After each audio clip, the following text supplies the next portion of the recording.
Halo Sobat Komi, kali ini kita akan membahas cerita tentang pembunuh bayaran misterius bernama Jackal. Tak ada yang benar-benar tahu bagaimana wajahnya dan siapa identitas sebenarnya. Saking hebatnya, Jackal sampai dipekerjakan oleh bos mafia besar Rusia yang terkenal selalu melakukan pembunuhan dengan tangannya sendiri. FBI dan Duta Besar Rusia pun akhirnya bekerja sama untuk membunuh Jackal dengan bantuan seorang narapidana bernama Declan. Film berjudul The Jackal yang dirilis pada tahun 1997 ini diadaptasi dari film The Day of the Jackal yang dirilis pada tahun 1973 dengan beberapa perubahan. Tanpa berlama-lama, langsung saja kita ke alur ceritanya. Film dimulai dengan mafia Rusia yang telah terlibat dalam jaringan kriminal kelas dunia dengan keuntungan miliaran dolar termasuk operasi besar Amerika Serikat. FBI yang menjadi salah satu lembaga hukum di Amerika Serikat yang harus memberantas mafia ini. Suatu hari di sebuah klub di Moskow terlihat beberapa anggota mafia Rusia sedang berkumpul. Salah seorang anggota mafia itu bernama Gasim Murat. Di luar klub, MVD Rusia dan FBI sudah sejak tadi mengintai mereka. Tak berapa lama setelah Murat dan rekan-rekannya masuk, FBI pun langsung melakukan penggerbekan yang dipimpin oleh mayor perempuan bernama Koslova dari MVD.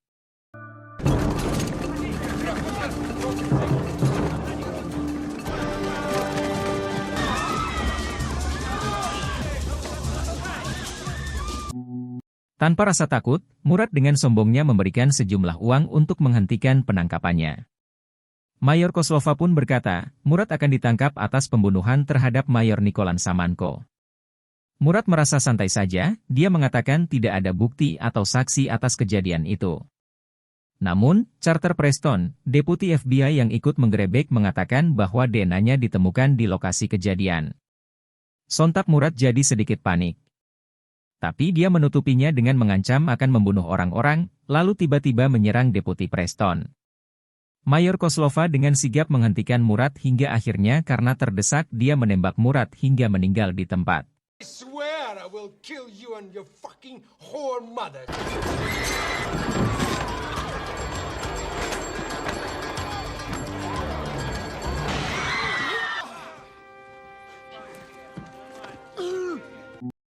Setelah tempat itu dievakuasi, Deputi Preston berterima kasih sembari menenangkan Mayor Koslova dengan mengatakan apa yang dilakukan sudah benar.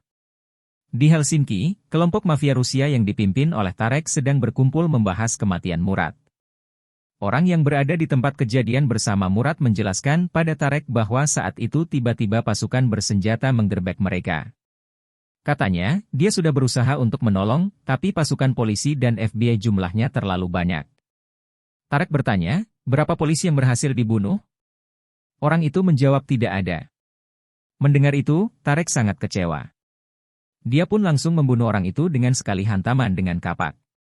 Tarek memperingatkan pada semua anggotanya bahwa dia bisa melakukan itu pada orang yang disayangi, apalagi pada orang yang dia benci. Setelah pertemuan itu, Tarek pergi menemui seorang pembunuh bayaran dengan sebutan Jackal. Tarek berkata, MVD telah membunuh saudaranya, jadi dia ingin membalas dendam. Tapi untuk FBI, dia sudah menentukan target untuk Jackal bunuh.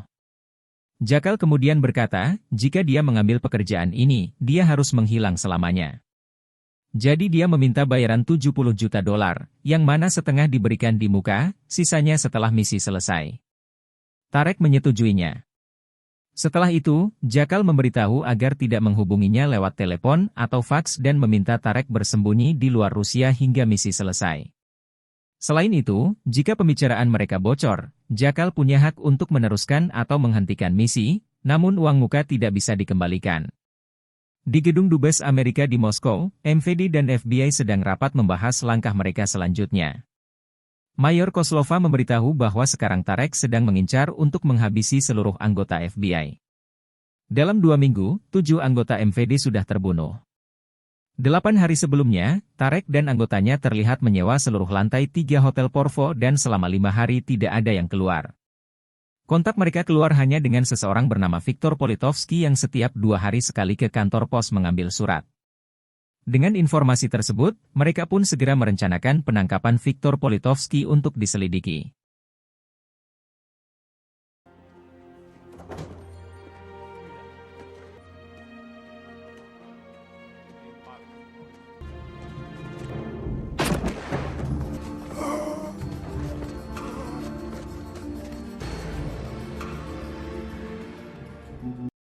Di sisi lain, Jakel sudah terlihat berada di Bandara Helsinki. Dia mencuri paspor seorang pria tua untuk dijadikan identitas palsunya. Di London, dia membuat identitas palsu bernama Charles. Setelah itu dia pergi ke bank, dia ingin membagi uangnya dalam 2 rekening. Membuka rekening di Luxembourg dan membuatkannya kartu kredit di Bank Amerika. Selanjutnya, Jakel memesan secara khusus senapan yang dia butuhkan atas nama Charles dan meminta dikirim ke Montreal, Kanada.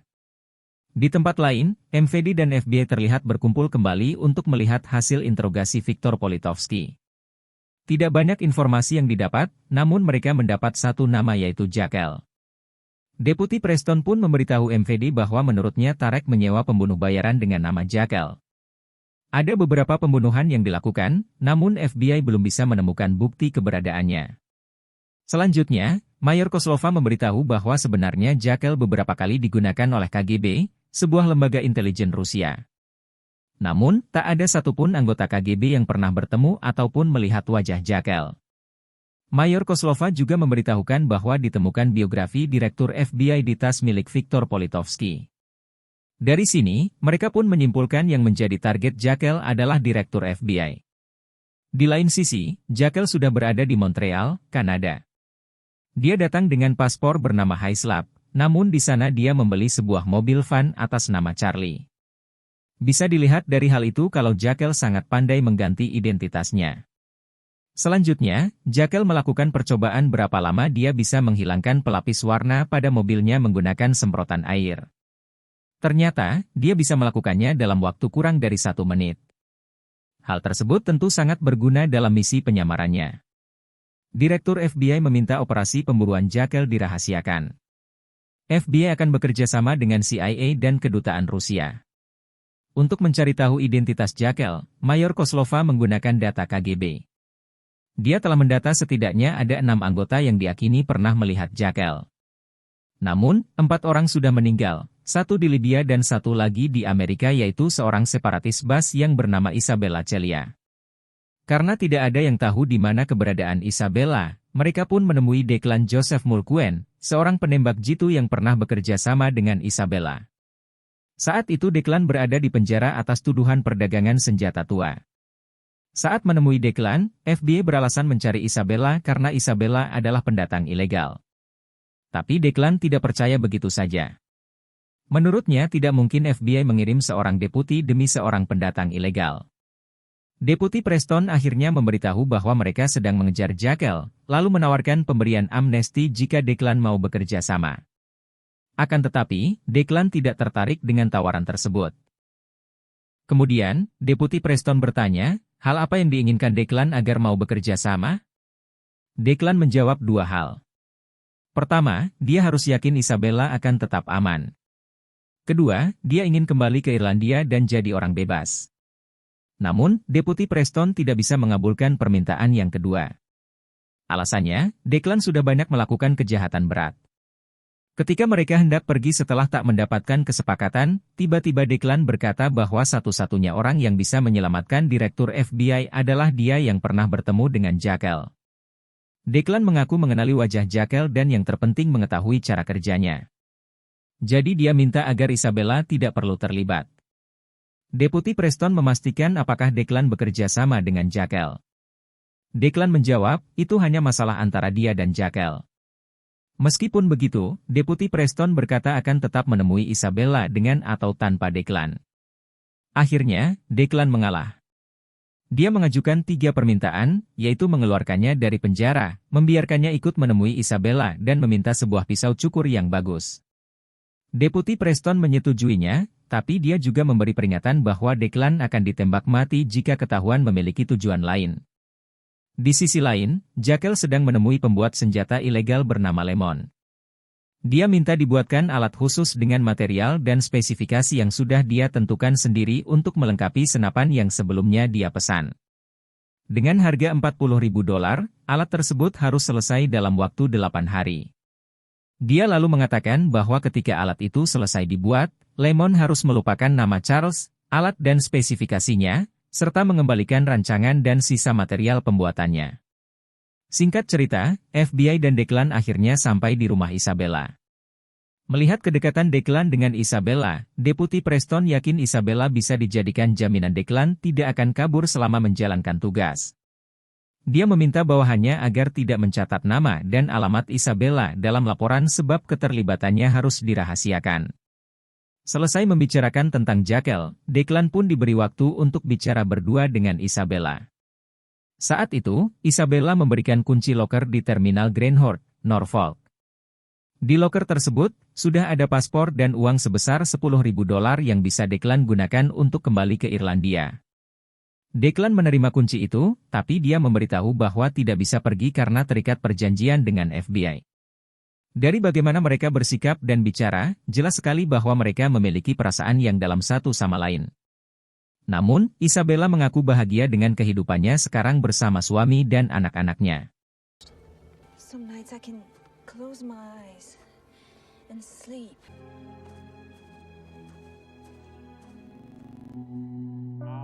Setelah menemui Isabella, FBI kembali mengadakan rapat. Dalam rapat tersebut, Declan memberitahu bahwa Jackal biasanya menggunakan 4 identitas palsu, 3 yang dipegang dan 1 sebagai cadangan di suatu tempat. Tapi informasi tersebut tidak dianggap serius oleh yang lain. Mayor Koslova kemudian berkata, Tarek selalu melakukan sendiri pembunuhan demi kehormatan. Jika Tarek sampai menugaskan orang luar, jelas itu sesuatu yang sangat serius. Declan juga menjelaskan, dibanding mereka yang hanya mengetahui nama, Jackal mengetahui semua pergerakan mereka. Jadi, bukan mereka yang mengejar Jackal, tapi sebaliknya. Di lain sisi, Jackal diam-diam memotret New Hope Children's Hospital yang akan mengadakan grand opening 2 minggu lagi. Beberapa tamu penting yang akan hadir dalam acara tersebut yaitu Ibu Negara dan Direktur FBI. Malamnya, Jackal pergi ke sebuah klub. Di sana dia mendekati pria bernama Douglas yang memiliki ketertarikan seksual menyimpang. Beberapa waktu kemudian Jackal sudah berada di Montreal, Kanada untuk mengambil kiriman senapan pesanannya. Kebetulan polisi sedang mencari seorang yang menggunakan identitas palsu untuk terbang ke Montreal. Jackal yang saat itu sedang menjadi Charlie jadi salah satu yang dicurigai. Sadar dirinya sedang diikuti, Jackal membawa mobilnya ke parkiran hotel dan menyemprotkan air untuk mengelupas lapisan cat dan mengganti plat mobilnya.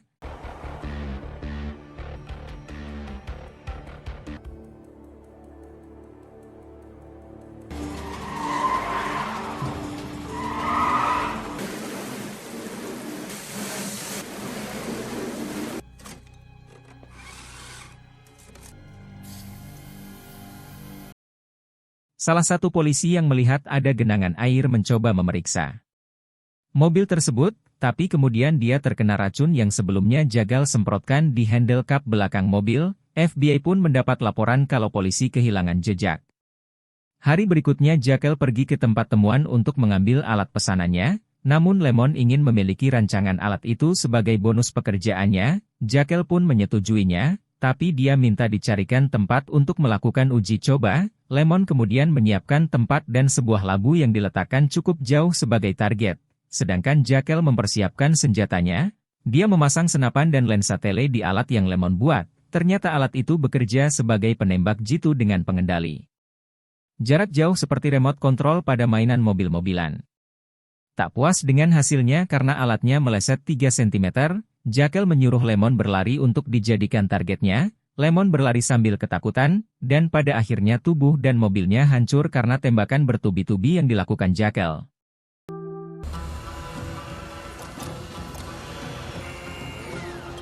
Run to your right!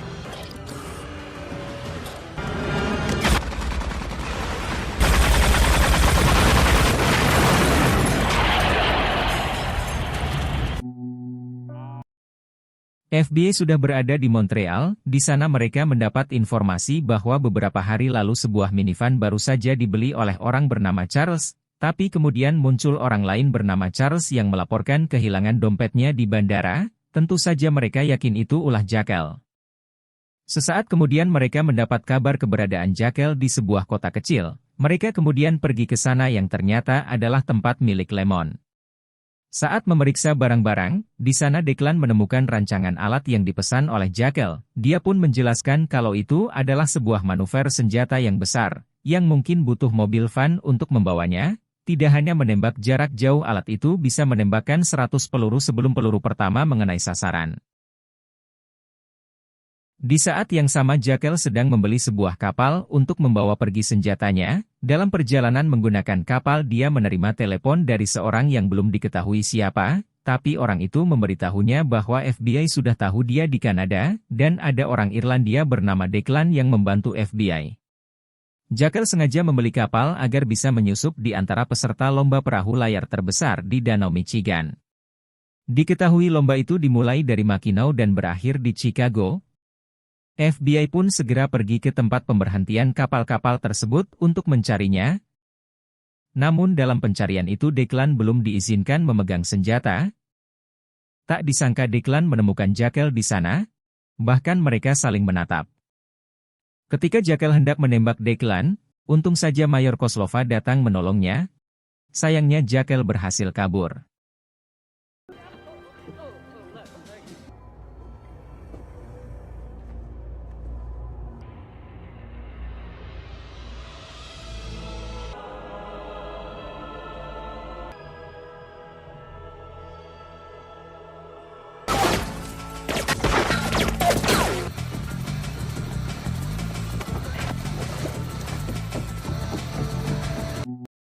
Declan kemudian memberitahu Deputi Preston bahwa mungkin saja ada pengkhianat di FBI karena Jakel tidak terkejut melihat kedatangan mereka, bahkan terkesan sudah menunggu.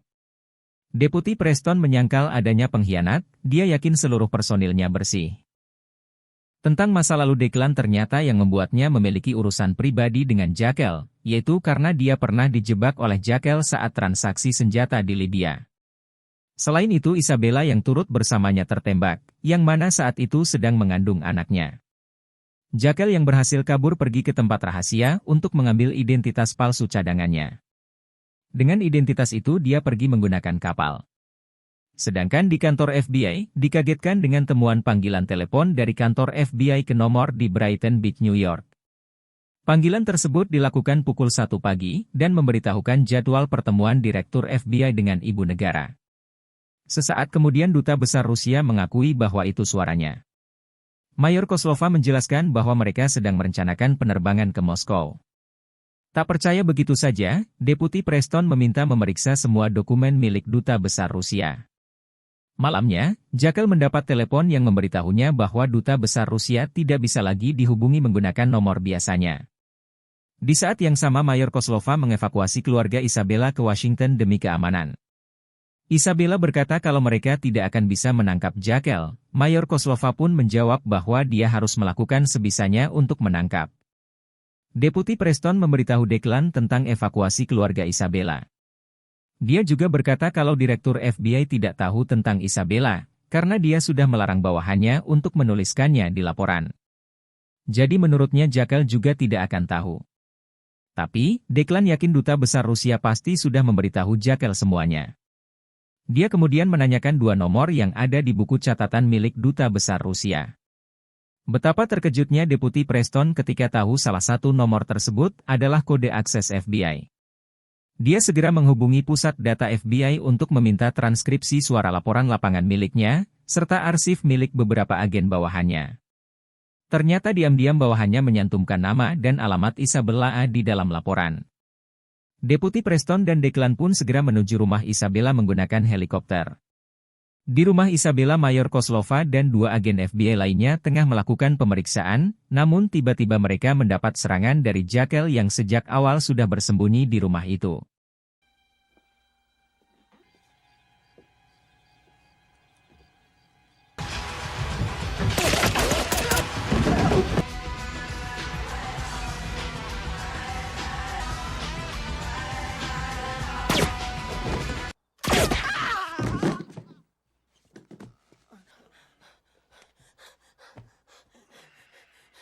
Dua agen FBI di sana langsung meninggal seketika, sedangkan Mayor Koslova dalam kondisi sekarat. Jakel menitip pesan untuk disampaikan pada Declan. Pesannya yaitu bahwa Declan tidak bisa melindungi wanita. Mayor Koslova berhasil mempertahankan kesadarannya hingga Declan dan Deputi Preston datang. Setelah menyampaikan pesan Jakel, tak lama kemudian dia menghembuskan nafas terakhir. Isabella menghampiri Declan karena khawatir dengan keadaannya. Declan pun berjanji kali ini dia akan menghentikan Jackal dan mengakhiri semuanya. Dia kemudian meminta senjata dari Isabella untuk dia pegang, sebab FBI tidak mungkin memberikannya. FBI mengadakan rapat untuk menentukan strategi menggagalkan aksi Jackal. Declan menegaskan kalau Jackal hanya bisa melakukan penyerangan dari jarak jauh. Untuk itu mereka perlu menentukan tempat yang bisa menjangkau seluruh area untuk memantau keberadaan Jackal dan senjatanya. Di gedung FBI Douglas yang ternyata bekerja di sana mendapat panggilan telepon Jackal. Mereka pun membuat janji temu di rumah Douglas. Berpikir mereka akan pergi menghabiskan waktu di luar, tapi sepertinya Jackal hanya memanfaatkannya untuk bersembunyi. Kemudian Douglas melihat pemberitaan di televisi tentang buronan polisi yang dia sadari mirip dengan Jackal. Saat itu juga Jackal langsung menembaknya. Keesokan harinya Jackal datang ke acara Grand Opening With Hope Children's Hospital menggunakan mobil minivan merah untuk membawa senjatanya. Di sana dia menyamar sebagai satuan polisi penjaga keamanan. Di tempat lain ketika Declan menonton siaran wawancara ibu negara, dia teringat perkataan Mayor Koslova tentang Jackal, yang mengatakan mengenai pernyataan publik dan brutal serta dirinya yang tidak bisa melindungi wanita. Dari petunjuk tersebut dia menyadari bahwa yang menjadi target Jackal bukanlah Direktur FBI, tetapi ibu negara yang akan memberikan sambutan di acara Grand Opening rumah sakit hari itu. Declan bersama tim penembak jitu akan berada di atap gedung untuk mencari Jackal dan senjatanya. Sedangkan Deputi Preston akan mendekat ke arah panggung untuk mengamankan ibu negara. Sebenarnya mereka bisa saja meminta bantuan dinas rahasia dan para polisi penjaga di lokasi untuk membawa pergi ibu negara, tapi mereka khawatir Jackal akan menembak dalam kerumunan dan malah menimbulkan banyak korban. Tak jauh dari tempatnya duduk, Jackal melihat mobil polisi mendekat ke mobilnya. Dia pun segera menghampiri polisi tersebut mengatakan sedang mencari minivan coklat tua. Mereka hanya menemukan minivan merah yang tidak lain adalah yang digunakan Jackal. Jackal kemudian mengatakan pada polisi tersebut bahwa dia sudah memeriksa minivan merah tersebut dan sudah dapat izin parkir. Setelah itu polisi tersebut pergi. Selanjutnya Jackal kembali ke tempat duduknya dan mengaktifkan alat pengendali senjata jarak jauhnya. Ketika ibu negara mulai memberikan sambutan, Jackal membuka kap belakang minivannya agar senjatanya bisa membidik ibu negara. Sesaat sebelum menembak, Declan berhasil melihat senjata Jackal dan langsung menembaknya.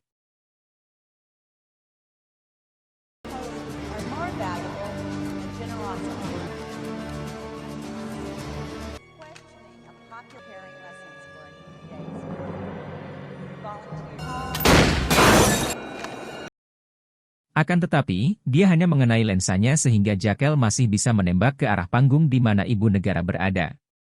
Beruntung Deputi Preston berhasil melindungi ibu negara, namun kakinya terkena tembakan.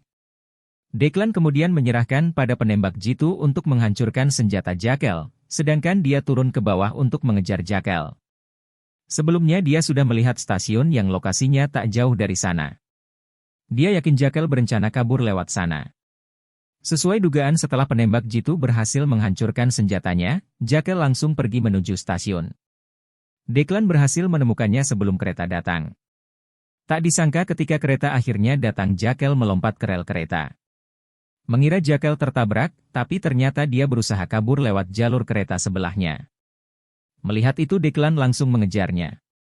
Saat terjadi kejar-kejaran di terowongan kereta, tiba-tiba sebuah kereta lewat. Jackal berlindung di sisi pinggir terowongan, sedangkan Declan terjebak di sela antara dua jalur kereta. Dia harus berusaha menjaga keseimbangannya ketika dua kereta berbeda arah lewat, jika sedikit saja kehilangan keseimbangan tubuhnya akan terseret kereta. Sempat terjadi baku tembak yang membuat kaki Jackal terluka. Setelah kembali ke stasiun Jackal menyandera seorang gadis agar Declan melepaskan pistol yang dibawanya dan menyerahkan diri. Tak ingin ada korban lagi, Declan pun menuruti perintah Jackal. Sehingga gadis yang disandra dilepaskan. Jackal kemudian bersiap untuk menembak Declan, tapi tiba-tiba seseorang datang menembak Jackal.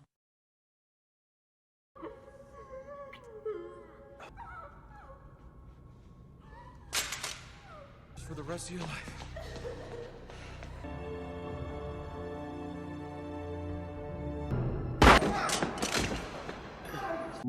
Isabella datang tepat waktu untuk menyelamatkan Declan. Jakel pun akhirnya terbunuh. Dan misi terakhirnya untuk membunuh ibu negara pun gagal. Hingga akhir tidak ada yang tahu siapa identitas asli Jakel. Dia hanya dikenang sebagai orang jahat berhati dingin, yang tak segan membunuh siapapun tanpa rasa iba atau bersalah. Deputi Preston meminta maaf pada Declan karena tidak bisa mendapatkan amnesti. Declan hanya bisa dipindahkan ke penjara dengan keamanan minimum. Kabarnya Tarek juga berhasil dimasukkan ke penjara. Sedangkan Isabella sudah kembali pada keluarga kecilnya dengan aman. Deputi Preston sebenarnya mengetahui kunci rahasia yang Isabella berikan pada Declan, yang bisa digunakan untuk kabur kapan saja. Tapi dia percaya Declan tidak akan melakukan itu. Dan cerita pun berakhir.